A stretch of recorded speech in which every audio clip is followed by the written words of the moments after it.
migrants that are moving into Europe. I think that that's devastating to Europe. I mean, I know what's going on in Syria and Iraq and other parts of the Middle East is horrific, but to migrate immigrants that are Muslim into predominantly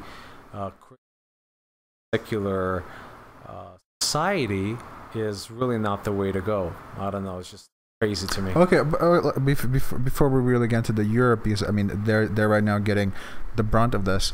What do you think about the refugees that we're taking right now that in the United States specifically? Well, what do you think of that? I haven't seen them. I've seen maybe one. I'm not sure if even if you had seen them, would that change your perspective? Well, it does kind of change your perspective because, you know, it's out of sight, out of mind type of philosophy. You know, if you don't see crime, then you believe that it doesn't exist. No, but if somebody tells you, well, if somebody tells me about it, then well, I mean, you've heard that we're taking thousands in, so right. Supposedly we're taking hundreds of thousands, I think. No, it's over years. It's over years. Over we years, are. Okay. Yeah, well, but right now I think we're taking. I think they said 10,000 or something. Irrelevant. You have these poor Muslim families that have a set of life and rules that they like to be governed by, that are not being enforced, or not even the law of the United States or the European countries. So they're coming in, and obviously they're not going to like the way that the society is. So they're going to be frustrated. They're not going to want to assimilate. There's so many factors here. They may even have diseases. We don't know. We don't know what's really going on. And religion is different. Obviously, we have Islam here, and how many of them actually follow the when they see women and they're not in burqas, right? Burqistan, and that's not what they're accustomed to. So women can't wear skirts; they have to wear burqas, and in Germany, as they were migrating in, the migrants, they didn't feel comfortable that women were wearing skirts. Well, fuck you. You're moving into a Western culture, and you're telling how we as a society should react to you. I mean, that's ridiculous. I mean, you have to assimilate into society or the environment that you're in at the moment, right? I'm a immigrant as well, right? I assimilated. I came here when I was 7 years old from the Soviet Union, and it was a different environment. We did things differently. We spoke a different language, different culture.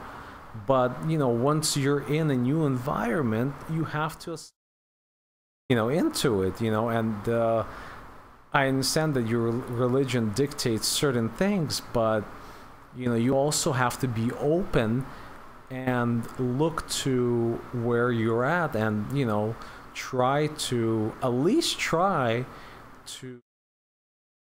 understand the culture, and not try to change it because you feel like your God is telling you how you should live. Do you know what I mean?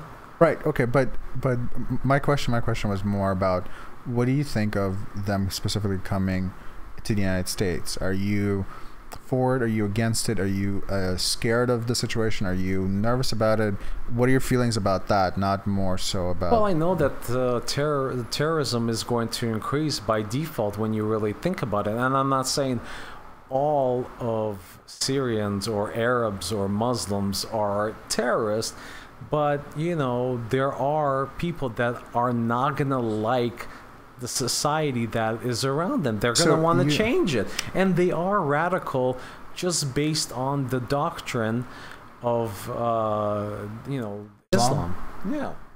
So, again, going back to what do you think about them coming to the United States? They shouldn't be here. Let's just put it that way. But none of them. Simply that. But you know, it's something that the U.S. government did. You know, the U.S. government. Well, not only U.S. government, other governments as well. Right, but the U.S. government, you know, started the bombing of Syria, the justification for removing Assad from Syria, and now us, the middle class, whatever is remaining of it, and the poor has to deal with it. Why are these immigrants being moved into the areas that we live in? It wasn't our fault. We didn't sign a petition for bombing Syria or other Middle Eastern countries. Why don't these migrants move into the rich areas of, you know, the dictators of our society? You know what I mean? Why are they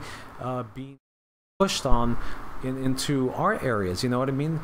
If I'm not. Well, I lost you there. You're basically saying that they should be moved to like Washington or something. Why don't the rich people of the United States, you know, since they really feel bad for what's going on? Rich people? Yeah, because the rich people. They didn't make that decision. The rich people give money to, you know, politics and politicians. You know what I mean? They're the ones. Yeah, but they could be completely opposed to this. Not every decision, whether you give money to politicians or not, not every decision they make is something that you have to go like, oh, well, you know, since. Okay, well, not all of them, but why are these people being forced? I'm not sure on us, because so far what I've heard is they're actually giving them separate land, meaning like they're putting them into like, you know, Indian reservation type of land. I'm not saying that they're actually going to be living with Indians. So they're saying that they're given special treatment because they're being abused by the United States. The United States is giving them special treatment. How I understand it is for the same reason where you're saying that you don't like that, you know, it's like they'll be moving in with everyone else, with the regular population. And I'm saying what I've heard is they're not. They're putting them into a completely separate area. That's what I've heard so far. So I haven't heard them like moving into like suburban California or something. That sounds far-fetched that they're being moved into an area that, you know, they're gonna have to themselves. It just becomes unbelievable. I'm not saying that it's gonna be let's forever, say that that's the case. Let's say that that's the case. I mean, who's really supporting them? Is it really rich people who don't pay taxes? I'm not exactly sure what, like, where the rich people came from. It just doesn't make sense. Well, I'm really talking about the ultra rich people that actually do have influence on politics in the United States, right? So they believe in bombing, you know, Syria and other countries, so that, you know, they can have access to their elements, you know what I mean, to the sources for oil or silver or whatever other type of resource, right? So they believe in that, right? But then yet again, when it comes time to take in these immigrants, right? But no one has been asked for it. But no one has been asked to take in. I mean, who's covering the tab? I mean, it's the United States that is supplying them with facilities, right? Supplying them I think with healthcare. When you're talking about rich people, it seems like you're talking about like maybe one or two people that you're thinking about, but you're not actually saying their names. The 1% of the 1%. Yeah, but you're basically saying they're the ones who did this. They're the ones who took him in. They're the ones who started the war. They're the ones. Exactly. Absolutely. But But anyway, what I'm trying to get at is the fact that somebody's covering the tab for this, right? It's not free. Of course, the same way as every other country's doing. Right, but the way like. Yes. Okay. We know how this works. We know that like the responsibility the United States has for the war. We know that other countries are taking people in. We know that we're taking people in. We know that we have to, like, yes, we're taking them in, and like every other country, the government is going to cover the bill for the people that they're taking in. So that goes without saying. We know all these things. The question is, should we even be doing it? Should this is Well, we shouldn't even be bombing Syria in the first place, right? But it already happened. It's not something like it's still happening, by the way. Yes, It is. So they should stop doing it. Do you agree with me on that? Yes, I do. Okay, all right. I do. Do I think? I think United States should stop. I think there's enough countries in there that should be able to take care of their own stuff. Exactly, absolutely. Right. But that doesn't change the fact. I mean, you're sort of focusing on, well, there's rich people on this side, there's this on this side, but you're sort of not focusing on what the situation is right now. The situation is right now, there's these people that are coming over to the United States. There's these people that are coming over to Germany and all of these other countries. And what should be done with them? And you're sort of going somewhere else. Well, simply this. We should not let them in. That's taken to Saudi Arabia. Okay, and if they obviously are going to say no. That's their that's up to them. You know what I mean? Because we know that they're humanitarians. You know what I mean? They're the best country in the Middle East, right? Right. They only behead a few people a day, as far as we know. Right. But for them not to take even a single person in, to not volunteer, not take in their own people, because they're Arabs. Saudis are Arabs, and so are Syrians. They're both Arabs.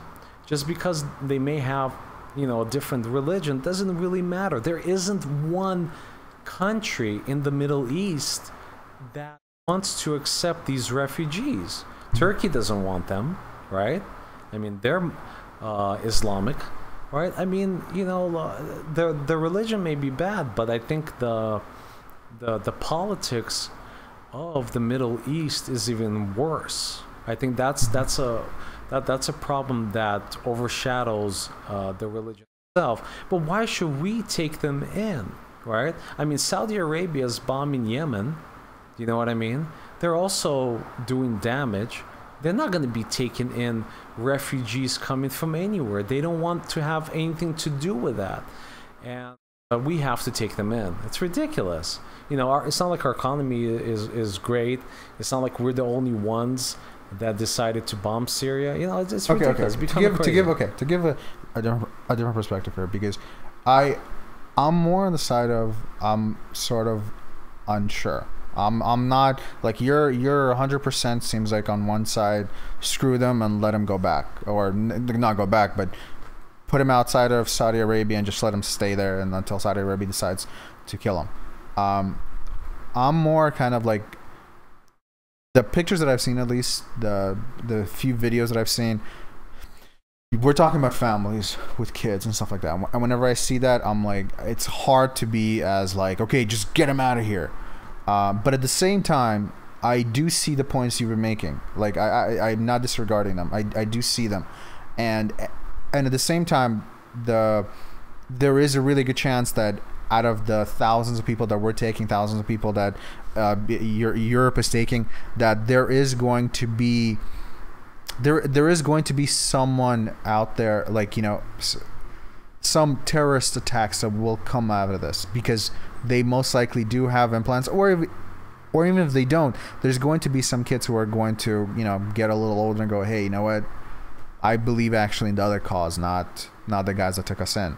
And it becomes a very dangerous thing. It almost becomes like it could be a time bomb or it could be nothing, and that's where I'm sort of not sure, because when I see the family, I'm like, it's hard to say don't take him. But when I look at it logically without feelings, which is it's a difficult thing for humans, but when you look at it logically, you see that this isn't a good deal for us. This isn't a good deal for Americans. This isn't a good deal for Europeans. This puts everyone in a position where this could really bite us in the ass. And I honestly, like, without trying to having an ego or anything like that, I really don't know what the right move here is. I like the only thing I could possibly think of is to take them but constantly monitor them and wait until a time, and again, this is all hypothetical, but wait until a time where you could send them back.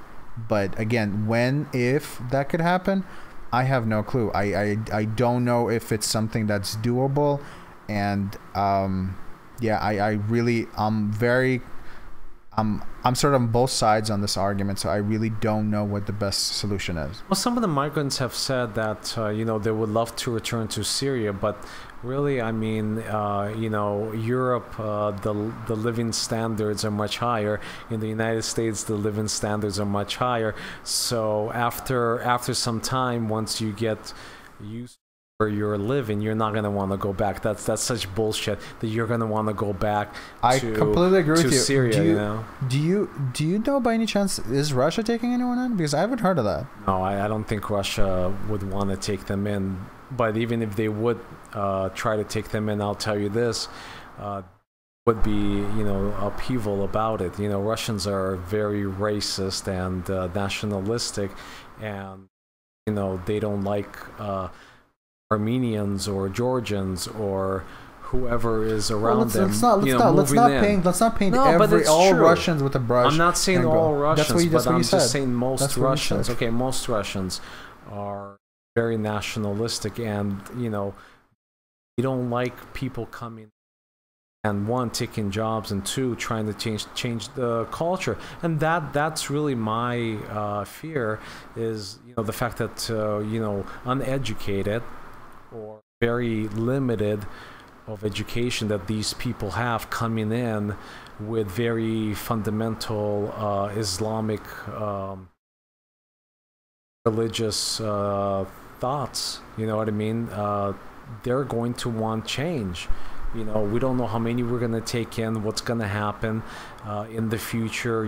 Their population may increase more in, and I mean, who's to say where we stop, right? I mean, look at Mexicans coming in from Mexico. That hasn't stopped yet.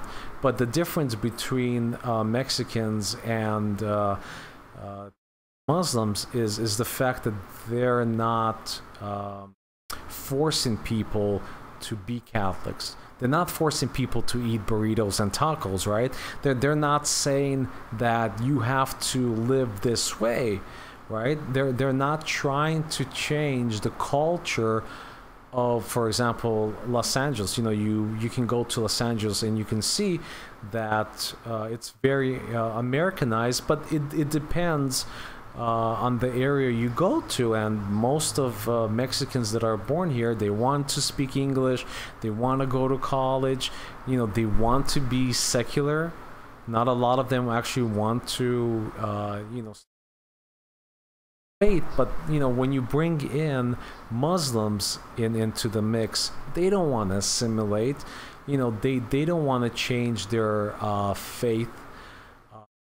They want to be who they are. They want to be the people that lived 5,000 years ago, where if a woman violates the oath of the family, then we should just chop her head off. And that's where you have to draw the line and say, wait a second, we don't want these people. We really don't. We don't want these type of people. That's where the feminist movement comes in.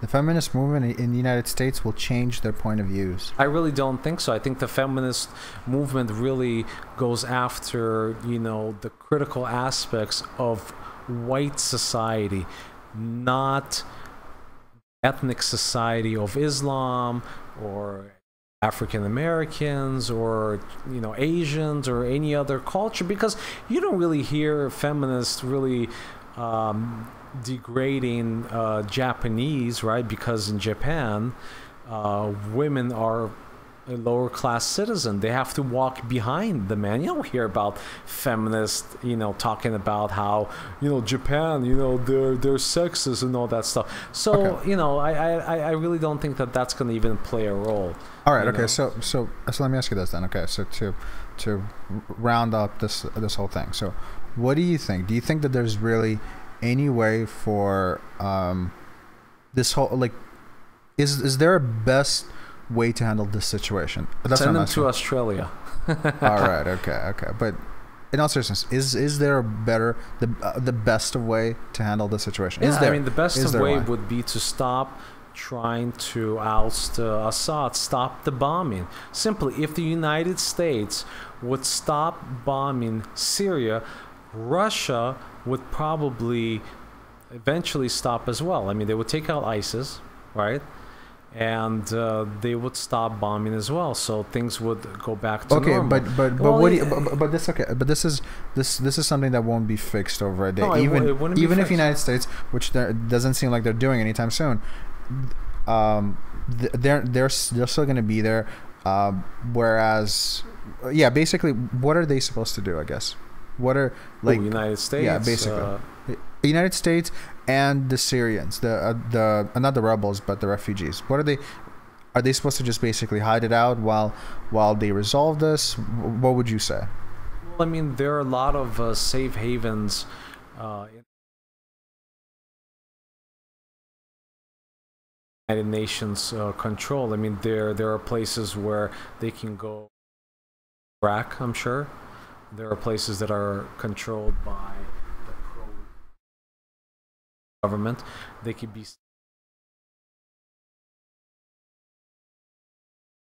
Don't see why the United States can't negotiate something with Saudi Arabia. The United States can negotiate something with Turkey. These people need to stay in the Middle East. They're comfortable within the Sharia, right? Or the Islamic law. Let them be where that's something that is, practiced, right? So they need to stay in the Middle East. There are many havens in the Middle East that are just as good as the United States. Right. Right. I feel like, again, I'm more on this topic where I'm not really on one side or the other, because I see both arguments on the side, and when looking at a family, I just can't really say send them back, but when thinking about it logically, I just don't see it another way. But anyways, what we're gonna do is we're gonna wrap it up. Thank you guys for joining us on our second podcast. If you guys can, we would really appreciate you guys liking and favoriting our video and subscribing. And again, this was brought to you by Quickie Print, where you can get all your printing needs done. Thank you so much, guys. Bye-bye.